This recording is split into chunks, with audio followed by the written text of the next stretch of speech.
ಕಸ ಎಸೆದು ಡ್ಯಾನ್ಸ್ ಬೇರೆ ಮಾಡ್ತಾರೆ. ಕಸ ಎಸೆಯೋದೇ ಮೊದಲನೇದಾಗಿ ತಪ್ಪು ಅಂತ ಹೇಳೋದು. ಆದರೆ ಅದಕ್ಕೂ GBA ಮಾಡಬೇಕಾಗಿತ್ತು, ಕಸದ ತೊಟ್ಟೆಗಳನ್ನು ಮಾಡ್ತಾ ಇಲ್ಲ, ಅವ್ರದ್ದು ತಪ್ಪಿದೆ. ಹಂಗಂದ ಮಾತ್ರಕ್ಕೆ ನಾನು ಎಲ್ಲಿ ಬೇಕಲ್ಲಿ ಕಸ ಹಾಕ್ಬಿಡ್ತೀನಿ, ನನಗೆ ಇಷ್ಟ ಬಂದ ರೀತಿಯಲ್ಲಿ ವರ್ತಿಸ್ತೀನಿ ಅಂದರೆ ದಂಡ ಹಾಕ್ತಾರೆ. ಈ ರಸ್ತೆ ಬದಿ ಕಸ ಎಸೆದುಬಿಟ್ಟು ಖಾಲಿ ಸೈಟ್ನಲ್ಲಿ ಡ್ಯಾನ್ಸ್ ಮಾಡಿದ್ರು. ಅದು CCTVಯಲ್ಲಿ ರೆಕಾರ್ಡ್ ಇತ್ತು. ಹುಡುಕಿದ್ರು ಯಾರದು ಅಂತ ಹೇಳಿ ಹುಡುಕಿ GBA ಅವರು ದಂಡ ಹಾಕಿದ್ದಾರೆ. ಈಗ ಮೈಕೋ ಲೇಔಟಲ್ಲಿ ಮನೆಯನ್ನು ಹುಡುಕಿ 1,000 ರೂಪಾಯಿ ದಂಡವನ್ನು GBA ಅವರು ಹಾಕಿದ್ದಾರೆ. 1,000 ರೂಪಾಯಿ ಅಷ್ಟೇ ಹಾಕಬಾರ್ದಾಗಿತ್ತು, ಇನ್ನೂ ಸ್ವಲ್ಪ ಜಾಸ್ತಿನೇ ಹಾಕಬೇಕಾಗಿತ್ತು. ಒಂದು ದಿನ ಒಳಗಡೆಗೆ ಇಟ್ಬಿಟ್ಟು ಕಳಿಸ್ಬೇಕಾಗಿತ್ತು. ಅದೊಂದು ತನ್ನಿ ಸರಿ ಆಗುತ್ತೆ. ಈ ರೀತಿ ಎಲ್ಲ ಬೇರೆಯವರಿಗೆಲ್ಲ ಮಾಡಬೇಕು. ಕಸ ಹಾಕೋದು ಹಾಕ್ಬಿಟ್ಟು ಆಮೇಲೆ ಡ್ಯಾನ್ಸ್ ಬೇರೆ ಅಂತ. So there is a problem with GBA ಅಂತ ಅನಿಸುತ್ತೆ ಸರ್. ಯಾಕೆ ಅಂತಂದರೆ ಎಲ್ರಿಗೂ ಒಂದು ಕಡೆ ಕಸ ಹಾಕಬೇಕು ಅನ್ನೋ ಆಸೆ ಇದ್ದೇ ಇರುತ್ತೆ, ಎಲ್ಲೆಲ್ಲೋ ಬಿಸಿ ಹಾಕಬೇಕು ಅನ್ನೋ ಆಸೆ ಯಾರಿಗೂ ಇರೋದಿಲ್ಲ. ಬಟ್ ಎಲ್ಲಿ ಹಾಕಬೇಕು ಅನ್ನುವಂಥ ಪ್ರಶ್ನೆ ಉದ್ಭವ ಆಗುತ್ತೆ. ಕಾರಣ ಮುಂಚೆ ಆದರೆ ಒಂದು ಕಸ ತೊಟ್ಟಿ ತಿಪ್ಪೆ ಅಂತ ಇರ್ತಾ ಇತ್ತು. ಈಗ ಎಲ್ಲಿದೆ ನಿಮಗೆ? ಎಲ್ಲೂ ಇಲ್ಲ.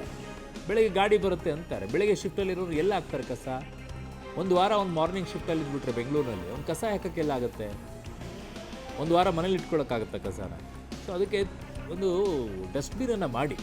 ಘಟನೆ ಆಗಿರುವಂಥದ್ದು ಮೈಕೋ ಲೇಔಟ್ನಲ್ಲಿ. ನಾನು ಸದ್ಯ ಅದೇ ಸ್ಥಳದಲ್ಲಿದ್ದೇನೆ. ಅದೇ ಸ್ಥಳದ ಪರಿಸ್ಥಿತಿಯನ್ನು ನಿಮಗೆ ತೋರಿಸಿ ವಿವರಿಸುವಂಥ ಪ್ರಯತ್ನವನ್ನು ಮಾಡ್ತೇನೆ. ಇದು ಮೈಕೋ ಲೇಔಟ್. ಕಳೆದ ಅನೇಕ ವರ್ಷಗಳಿಂದ ಅನೇಕ ದಿನಗಳಿಂದ ಈ ಭಾಗಗಳಲ್ಲಿ ಕಸದ ಸಮಸ್ಯೆ ಸಾಮಾನ್ಯವಾಗಿ ಹೆಚ್ಚಾಗಿ ಕಾಡ್ತಾ ಇತ್ತು.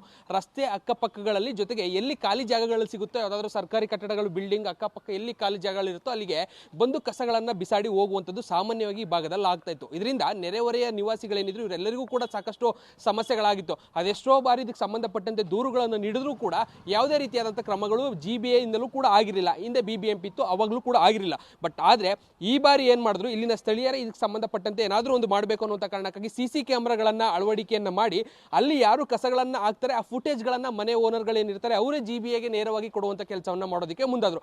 ಸೊ ಅದರ ಪರಿಣಾಮವಾಗಿ ಈ ಭಾಗದಲ್ಲಿ ಆಗ್ತಾ ಇದ್ದಂಥ ಕಸವನ್ನು ಯಾರೆಲ್ಲ ಹಾಕ್ತಾ ಇದ್ರು ಅವರನ್ನು ನೇರವಾಗಿ ಹಿಡ್ಕೊಡುವಂಥ ಕೆಲಸವನ್ನು ಇಲ್ಲಿನ ಸ್ಥಳೀಯರು ಮಾಡಿದ್ದಾರೆ. ಅದೇ ವಿಜುವಲ್ಸ್ ನಾವು ಇವತ್ತು CCTVಯಲ್ಲಿ ಗಮನಿಸ್ತಾ ಇರುವಂಥದ್ದು.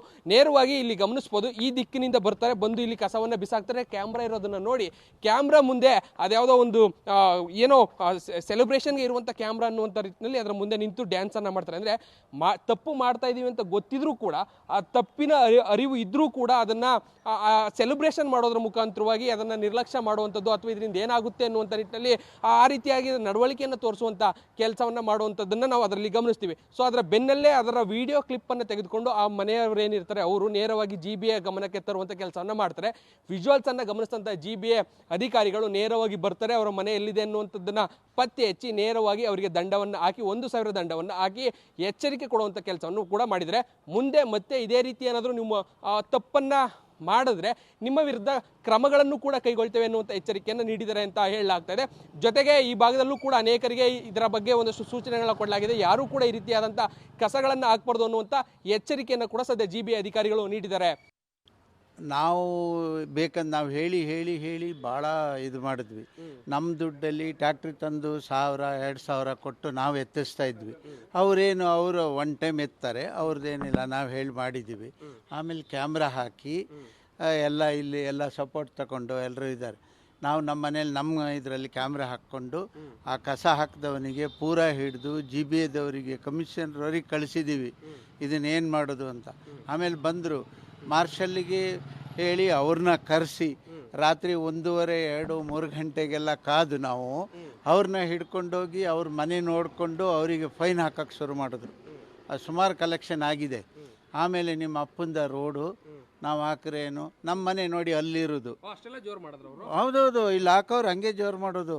ನಿಮ್ಮ ಅಪ್ಪಂದ ರೋಡು ನಾವು ಇಲ್ಲಿ ಹಾಕ್ತೀವಿ, ಏನು ಇವಾಗ ಎಲ್ಲಿನೂ ತಂದು ಹಾಕ್ತಾರೆ. ಆಮೇಲೆ ಗಾಡಿಯಲ್ಲಿ ತಂದು ಬಿಸಾಕ್ ಹೋಗ್ತಾರೆ. ಯಾರ್ದೋ ಮನೆ ಎಲೆಕ್ಟ್ರಿಕ್ ಅವ್ರ ಮನೆ ಮೂಲೆ ಇದ್ರೆ ಅಲ್ಲಿಗೆ ಬಿಸಾಕ್ ಹೋಗೋದು. ಗಾಡಿಯಲ್ಲಿ ಬರೋ ರಾತ್ರಿನೂ ಇಬ್ಬರು ಬಂದಿದ್ದಾರೆ, ಅವ್ರನ್ನ ಇವಾಗ ಕೊಟ್ಟಿದ್ದೀವಿ, ಈ ಕ್ರಾಸಿಂದ ಬಂದಿದ್ದಾರೆ ಎಲ್ಲ. ನಾವು ಮನೆಗೆ ಕ್ಯಾಮ್ರಾ ಹಾಕಿದ ಮೇಲೆ ಸ್ವಲ್ಪ ಭಯ ಬಂದಿದೆ. ಆಮೇಲೆ ಫೈನ್ ಈಗ ಮಾರ್ಷಲ್ ಅವರು ಇವರ ಒಂದು ಒತ್ತಡದ ಮೇಲೆ, ಅಂದರೆ ತುಂಬ ಪ್ರಯತ್ನ ಮಾಡಿದ ಮೇಲೆ ಮಾರ್ಷಲ್ ಬಂದು, ಆಫೀಸರ್ಸ್ ಬಂದು ಮನೆಗೆ ಎಲ್ಲೆಲ್ಲಿ ಕಸ ಹಾಕ್ತಿದ್ದಾರೆ ಅಂತೇಳಿ ಆ ವಿಡಿಯೋ ಕ್ಲಿಪ್ಪಿಂಗ್ ನೋಡಿಕೊಂಡು ಫೈನ್ ಆಗ್ತಿರೋದ್ರಿಂದ ನನ್ನ ಲೆಕ್ಕದಲ್ಲಿ ಒಂದು 60-70% ಕಂಟ್ರೋಲ್ ಆಗಿದೆ. ಆದರೆ ಇದು ಅಳುಬರು ಹೊಸಬರು ಬಂದರೆ ಮತ್ತೆ ಅವ್ರಿಗೆ ಗೊತ್ತಿರೋಲ್ಲ, ಮತ್ತೆ ಅವ್ರೇನು ಮಾಡ್ತಾರೆ, ಅವ್ರು ಹಾಕ್ತಾರೆ, ಮತ್ತೆ ಅವ್ರ ಹತ್ರ ನಾವು ಮತ್ತೆ ಇದೇ ರೀತಿ ಹೋರಾಟ ಮಾಡಬೇಕು. ಅಂದರೆ ಹೊರಭಾಗದಿಂದ ಬಂದು ಹಾಕುವಂಥವ್ರ ಸಂಖ್ಯೆ ಹೆಚ್ಚಾಗಿ ಇಲ್ಲಿ ಜಾಸ್ತಿ. ಇಲ್ಲಿ ನಮ್ಮ ಏರಿಯಾದಲ್ಲಿ ಹೊರಭಾಗದವರು ಜಾಸ್ತಿ, ಬಿಲ್ಡಿಂಗ್ ಓನರು ಒಬ್ಬೊಬ್ರು ಇದ್ದರೆ ಆ ಬಿಲ್ಡಿಂಗ್ನಲ್ಲಿ ಒಂದು 10 ಮನೆನೋ 5 ಮನೆ ಎಲ್ಲ ಹೊರಗಿನವರು IT BPO ಈ ಥರದ್ದೆಲ್ಲ ಕೆಲಸ ಮಾಡುವಂಥವ್ರು. ಅವರು ನೈಟ್ ಶಿಫ್ಟ್ ಹೋಗ್ತಾರೆ ಮತ್ತು ಬೆಳಿಗ್ಗೆ ಬರ್ತಾರೆ. ಬೆಳಿಗ್ಗೆ ಬಂದಾಗ ಮಲಗಿಬಿಡ್ತಾರೆ. ಗಾಡಿ ಬಂದಾಗ ಇವರು 6 ಗಂಟೆ ಗಾಡಿ ಕಳಿಸುವಂಥದ್ದು ಪದ್ಧತಿ ಈಗ ಬಂದಿದೆ, 6ರಿಂದ 7. ಆ ಟೈಮಲ್ಲಿ ಯಾರೂ ಎದ್ದಿಳಿಯೋದಿಲ್ಲ. 70% ಜನ ಎದ್ದಿಡಲ್ಲ ಈ ಏರಿಯಾದಲ್ಲಿ. ಯಾಕೆಂದರೆ ಇದು ಸಾಫ್ಟ್ವೇರು ಝೋನ್, ಈ ಥರ IT ಇದು. ಹಾಗಾಗಿ ನನ್ನ ಅಭಿಪ್ರಾಯ ಎಕ್ಸಾಕ್ಟ್ಲಿ ಅದೇ ಸಮಸ್ಯೆ ನೋಡಿ. ಅಲ್ಲಿ ಸಮಸ್ಯೆ ಆಗೋದೇ ಅದನ್ನೇ. ವರ್ಕ್ ಮಾಡುವಂಥವ್ರು ಬೆಳಗ್ಗೆ ಏಳದ್ದು ಆಗೋದಿಲ್ಲ. ಕಸ ಬರೋದು 6-7 ಗಂಟೆಗೆ, 7:30 ಅಷ್ಟೊತ್ತಿಗೆ ಬಂದೋಗ್ಬಿಡುತ್ತೆ. ಅಷ್ಟೊತ್ತಿಗೆ ಫಸ್ಟ್ ಶಿಫ್ಟು ನೈಟ್ ಶಿಫ್ಟ್ ಮುಗಿಸ್ಕೊಂಡು ಬಂದವ್ರಿಗೆ ಯಾರಿಗೂ ಅದ್ರ ಸಂಪರ್ಕಕ್ಕೆ ಸಿಗೋದಿಲ್ಲ.